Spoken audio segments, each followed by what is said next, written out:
nadisgrasya sa kalsada. Pataya ang isang pahinante matapos tumalon at maipit sa tumagilid na truck. Nasa pool naman sa video ang salpukan sa highway na nagresulta sa karambola ng 5 sasakyan. Nasa frontline ng balitang yan ang ating News 5 Mindanao correspondent Brel Montalvo.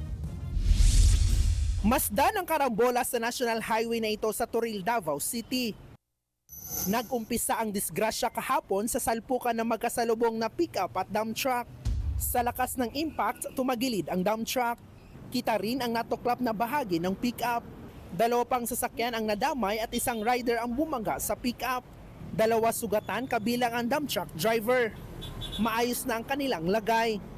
Base sa investigasyon, posibleng human error ang sanhi ng aksidente.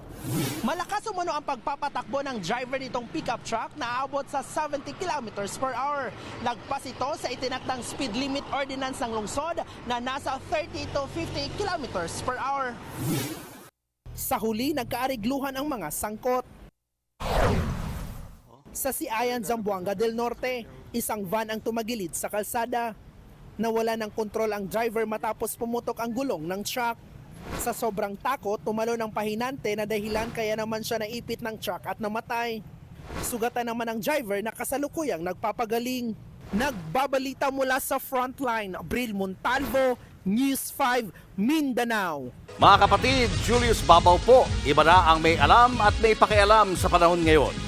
Para sa frontline ng mga balita, mag-follow at mag-subscribe sa social media pages ng News 5.